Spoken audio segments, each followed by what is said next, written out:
ইসলামে আখিরি জামানা অর্থাৎ কিয়ামতের আগে যে ঘটনাগুলো পর্যায়ক্রমে ঘটবে সেগুলোর বর্ণনা দেয়া আছে। সেই সময়টা কেমন হবে তার কিছু নিদর্শন সমাজে আগে থেকেই দেখা যাবে।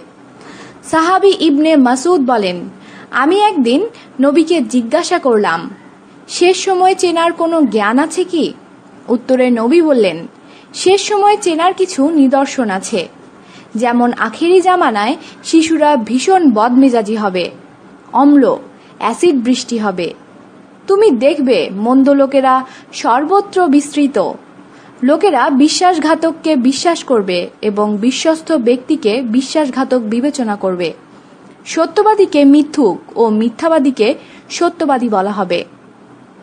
থালাসমূহ ক্রমাগত যোগাযোগ করতে থাকবে। এখানে নবী যথার্থ একটি শব্দ ব্যবহার করেছেন, থালা। বর্তমানে স্যাটেলাইটের সাথে যোগাযোগের অ্যান্টেনা অনেকটা থালার মতো। তিনি আরও বলেন, লোকেরা তাদের পারিবারিক সম্পর্ক ছিন্ন করবে, তারা প্রতিবেশীদের কাছে যাবে না। তুমি দেখবে মোনাফেকরা শাসন করবে। সর্বাপেক্ষা মন্দ লোকেরা বাজার নিয়ন্ত্রণ করবে।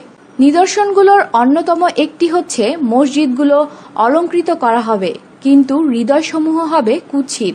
ফলে লোকেরা মসজিদে ইবাদত করবে ঠিকই, কিন্তু তাদের মধ্যে আত্মাশুদ্ধির কোনো প্রচেষ্টা থাকবে না। মুমিন ব্যক্তি কুৎসিত ছাগলের চেয়েও বেশি অপদস্থ হবে। তুমি দেখবে পুরুষ ও নারীদের সমকামিতা। তুমি দেখবে অল্প বয়সী লোকেরা প্রচুর সম্পদশালীতে পরিণত হবে।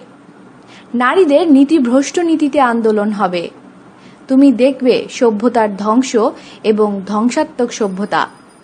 সভ্যতাই সভ্যতাকে ধ্বংস করবে। সঙ্গীতের সরঞ্জাম প্রসারিত হবে। এসব যন্ত্র তাদের মাথার উপর শোভা পাবে। হেডফোন আবিষ্কারের আটে এটা বোঝা যায়নি। আইন শৃঙ্খলা রক্ষাকারী বাহিনীর সংখ্যা বাড়বে।